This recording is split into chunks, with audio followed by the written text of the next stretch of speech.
Syrian President Bashar al-Assad has visited the Islamic Republic. He was received by the leader of Iran's revolution, Ayatollah Said Ali Khamenei, who had kind words for him.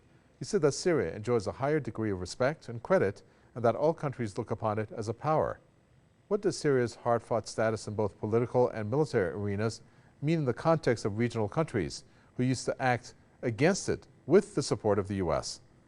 In this edition of the Spotlight, we will look at how Syria's re-entrance into the region has been embraced by regional countries, which spells the end of U.S. dominance and influence. First, let me introduce our guest for this edition of the Spotlight. Elijah Magnier joins us. He's a journalist and political analyst from Brussels. Also joining us is Marcus Papadopoulos, author, historian, and political analyst from London. Gentlemen, welcome to you both. If I may first start with you, Elijah Magnier, and get your reaction to what Iran's leader has said. Quote, today Syria is not the same Syria that it was before the war. Syria enjoys a higher degree of respect and credit, and all countries look upon it as a power. Thank you for having me. Syria is one of the rare countries who refuse to normalize with Israel and declare Israel as an enemy and supported the Palestinian cause and refused to submit to the U.S. hegemony, notwithstanding the war waged on Syria since 2011.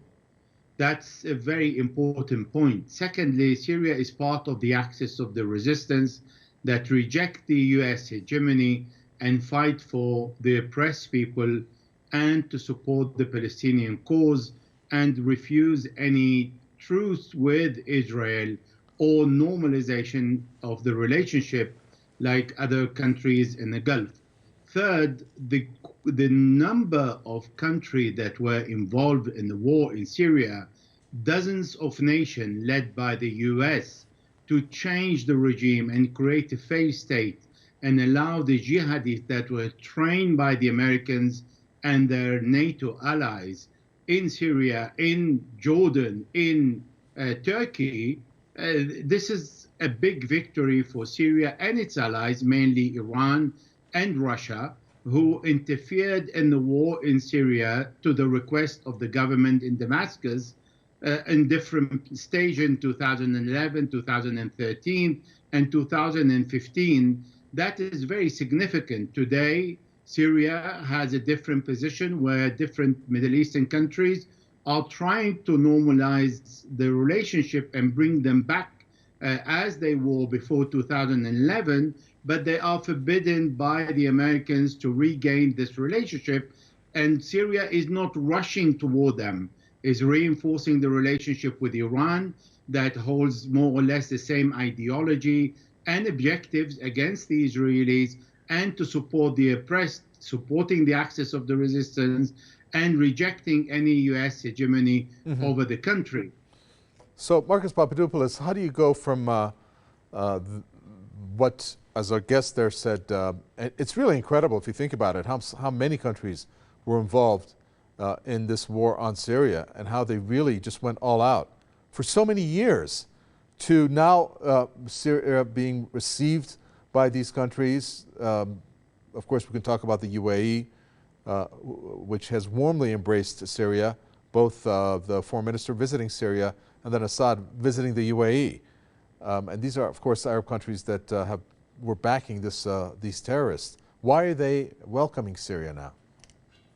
Well, the victory of the Syrian people in the war waged against them by the West through Western proxies, namely numerous terrorist groups, constituted a turning point, not just for the Middle East, but for the world as a whole, though we should be mindful that not all of Syria has been liberated by the Syrian army, because there are two NATO countries inside Syria and illegally occupying Syrian territory. Thus, in the northeast, we have the Americans, and in the northwest, we have the Turks together with Al-Qaeda. But nevertheless, the victory of Syria really was quite astonishing, given everything that the Americans, the British, the French, the Turks, the Saudis, and the Israelis confronted the Syrian people with. not just in terms of the tens of thousands of terrorists which were deployed into Syria, but also the array of weaponry which was sent to them. So it really was a remarkable victory. And what we can say is this, that as a result of Syria's victory, an unofficial alliance comprising Syria, Iran, Russia and Hezbollah has emerged in the Middle East. And that unofficial alliance is now confronting American supremacy in the Middle East. And whilst I'm not saying that the American stranglehold over the Middle East is on the verge of collapse, nonetheless, the Syrians, the Iranians, the Russians and Hezbollah are able to limit the maneuvering of the Americans in the Middle East, which is good for peace in the Middle East, it's good for stability in the Middle East, and it means the Americans don't have the same kind of maneuverability to instigate another war in the Middle East as they have done on previous occasions. Well, all of this comes, as you mentioned, I think Elijah Magnier alluded to, in the face of the U.S., who says that it still stands against this, what it has called normalization with what it considers to be the regime in Syria, as the U.S. Claims. They have slammed attempts, for example, by the UAE to have started this process, and they have said, as we have said it before, this administration will not express any support for efforts to normalize or to rehabilitate Bashar al-Assad. How is it that you have an ally like the UAE of the U.S., if I may say that? I mean, I'm not too sure if they're on solid footing right now, but how do you go from being an ally to what the UAE has done? Maybe the fallout is maybe one of the reasons could be UAE's approach towards Syria. Well, in politics, everything is possible. There aren't any square enemy forever, including Saudi Arabia. The investment that Saudi Arabia, the Emirates, Qatar have made in Syria in supporting Al-Qaeda and ISIS is huge. We're talking about tens of billions of dollars, as the Qatari foreign minister said in one of his interviews a couple of years ago. So today we see the Emiratis already establishing a diplomatic relationship with Damascus since a couple of years now. However, they are prevented from increasing and turning this diplomatic relationship into commercial relationship. Now, all that is because the Biden administration doesn't have a strategic view of what to do in Syria, and hopefully that will turn in the favor of the Syrian government, where they must start activating the resistance against the Turkish and the US occupation forces, as your guest rightly said, in the north, east, and west. Now, the Saudis also don't have a good relationship with this current US administration. However, there are some lines that are not crossed so far, like returning and regaining relationship with Syria, because they believe that this is a gift to President Assad that the Americans are not yet willing to do, waiting for the Syrian opposition to regain some strength from I don't know where, because they finished. And today we have only Al-Qaeda in Turkey in the north, and the American and their proxies, Kurds. So sure, any plan is a failed plan, and they have to be convinced to regain relationship with the central government in Damascus. Yeah, I almost forgot that there was a Syrian opposition. I'm not too sure how they're getting their funding.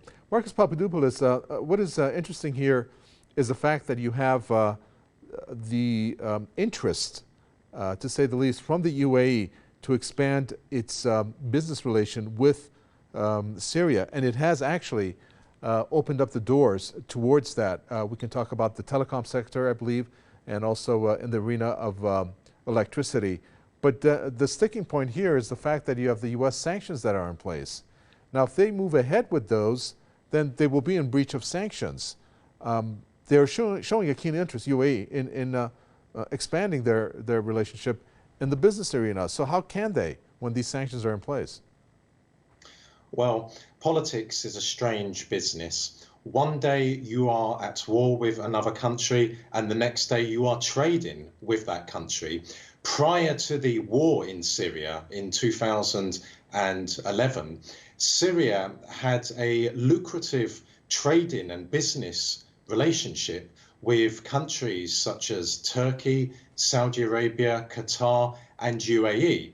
And because the efforts of the West to topple the Syrian government and to impose a pro-Western puppet government in Damascus failed and failed abysmally, there are countries in the Middle East which wish to resurrect its previous lucrative business dealings with Syria. So as you've already mentioned, UAE is one of them. And I have no doubt that at some point in the future, sooner rather than later, the Saudis will do the same and the Turks will do the same. And I also believe the British and the French will do the same. And as regards possible sanctions on a country such as the UAE, which of course is a strategic partner to Washington, well, we have to bear in mind that whilst the Americans exercise tremendous influence in UAE, I do not believe that UAE is a puppet of the Americans, certainly not like how Serbia or Ukraine is a puppet of the American government. So I believe that UAE sees a very important imperative, an important economic imperative in re-establishing its trade relationship with Syria. And I do not believe that the Americans will impose sanctions on UAE because the Americans are acutely aware that they do not have the kind of maneuverability in the Middle East that they once had as a result of, as I mentioned earlier, the unofficial alliance of Syria, Iran, Russia, and Hezbollah. The Americans are not going to sanction any of their allies in the Middle East at a time when American mastery in the Middle East is being challenged. That would simply be suicidal for the Americans. Sure. Well, it's very confusing to know what is the policy, Elijah Magnier, of the U.S. when it comes to Syria. I mean, really, even throughout the war, it was kind of confusing. I think it was categorized as an obsession with Assad being, thrown off or for his position to get changed. Kind of like somewhat the same way that they're looking at Putin. Nevertheless, a question comes to mind. A, what is the U.S. position now when it comes to Syria and Assad? And B, what right does the U.S. even have to dictate and decide for other countries in the region with whom it should have a relationship with?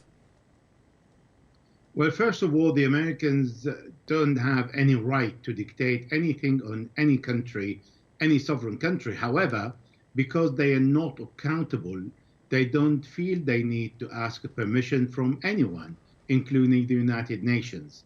That's one. Two, the current American administration is really following what President Donald Trump has done in Syria and in other parts of the world, at the exception of the relationship with Russia. So we saw that he kept the Americans forces in Syria and he kept the American forces in Iraq, despite the rejection of the Syrian government and the Iraqi parliament of the U.S. Forces' presence in their respective countries. Now, Biden doesn't have a policy in Syria. He has one very specific policy to try and starve the population by controlling the oil and the food that represent the biggest supply of the country in the northeast, where the U.S. forces are occupying. And he is also blocking the road and the borders on the Tanaf between Syria and Iraq. So when he is doing that and preventing Jordan from regaining a relationship with Syria, preventing the Arab Gulf countries from doing so, he is aiming to cripple the Syrian economy. That is his only clear policy. Otherwise, he doesn't have any other policy that is visible apart from that, because, first of all, Russia has defeated the US and NATO in Syria. Iran has defeated the US and NATO in Syria by spoiling their objectives and making sure that they will never reach the objective to create a failed state in Damascus. And thirdly, because Hezbollah became stronger due to the Syrian war.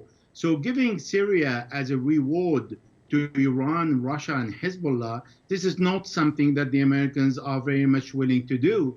That's why they're keeping the forces in the north, and I don't think Biden will withdraw ever from a country without a local resistance. So we need to connect the dots here between different entities that are involved here, Marcus Papadopoulos, and perhaps he can help us out here. So in terms of looking at the side where we want to see what US's position is, maybe it's good to bring Israel in here. And the reason why I'm bringing Israel in here is because you have the UAE that has normalized ties with Israel. So the US, who knows what's going on in terms of their policy, but Israel has formalized ties with the UAE, who has ties with Syria. So can you please explain to us how these relationship works when it comes to Syria?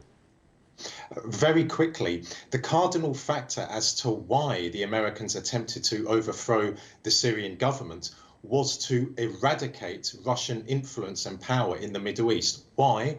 Because Syria, historically, has been Russia's eyes and ears in the Middle East. That's why Washington attempted to destroy the Syrian government through the use of terrorist groups such as Al-Qaeda and ISIS. But as regards to how relations between Israel and a number of countries in the Middle East, Arab countries in the Middle East, have been normalized, such as UAE, well, that is, in my opinion, America's response to the victory of the Syrian people in the war in their homeland, because the Americans, through getting their allies in the region, such as Israel and UAE, to normalize their relationship with one another, that not only strengthens Israel, but it also, as a result, strengthens America's position in the Middle East.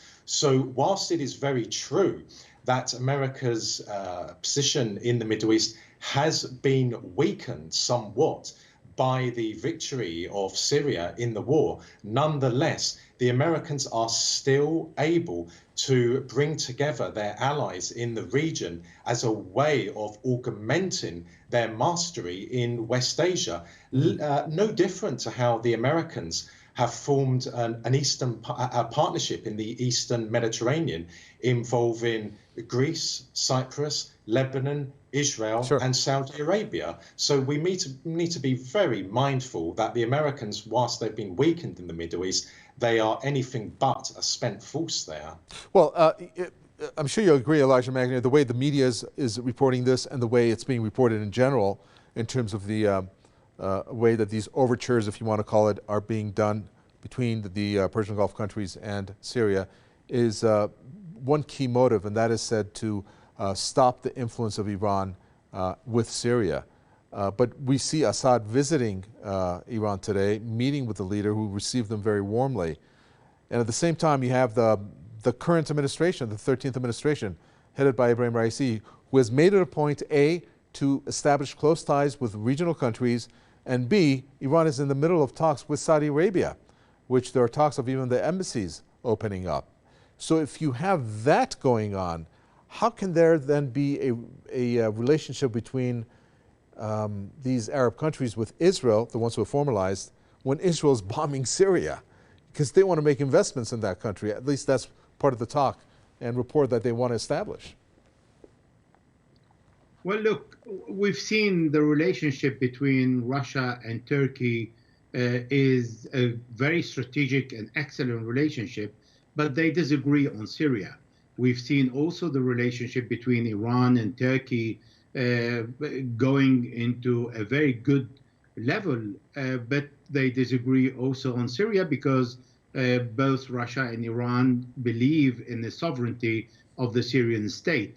Now, the relationship between Iran and Saudi Arabia is regaining. However, the Saudis are still occupying Yemen and not releasing all the goods to lift the sanctions on Yemen.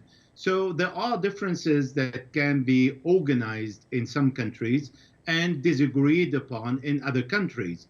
Now, this is going to happen between Saudi Arabia and Iran, the regaining of the diplomatic relationship this month, because that is important, particularly when Iran shows strength and its ability to stand against the US. And the nuclear deal is about to happen anytime if the Americans agree on the full Iranian terms. That's why it is in the advantage of the Saudis to have good ties with a strong country like Iran that is capable of defending itself and showed its capability, particularly after bombing the Mossad base in Iraq just a couple of weeks ago, showing the Iranian capability threatening Israel and the Saudis having good relationship with Israel. They are two different things. The Saudis are pleasing the Americans. The Saudis are afraid of the Americans' reaction. They want to have good ties with the Israelis, but that doesn't mean the population in the Middle East agree what their leaders are doing, particularly in the Emirates, in Syria, in Damascus, in Saudi Arabia, in Egypt, in Jordan. There are different things here. Well, a final question, Marcus Papadopoulos. When it came to Syria, Saudi Arabia, U.S., Saudi Arabia, and the allies, and a bunch of countries that were on the same page, they lost that war. When it comes to Saudi Arabia, they have pretty much lost the war in Yemen. I'm guessing that they're saying, okay, it's time to maybe move and regroup with regional countries, Syria being one of them. The resistance, this is part of the resistance of this area, Syria, one part of that equation. When these countries align themselves with Syria, will that be the final blow for the U.S. in a sign that it should move out of the region? While Saudi Arabia may have lost the war in Yemen, they have still, nevertheless, slaughtered over 200,000 Yemeni men, women and children through the use of British and American weapons. But the world is witness to the emergence of a very powerful Iranian state.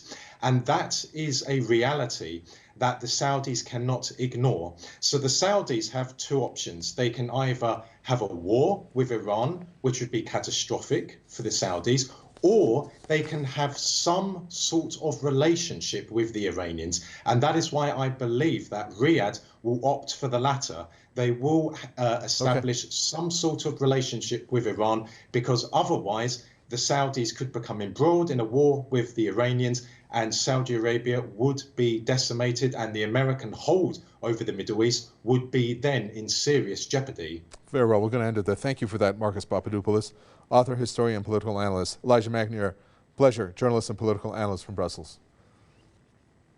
And with that, we come to an end for this edition of The Spotlight. From Mika Batagwe and the team, it's goodbye until next time.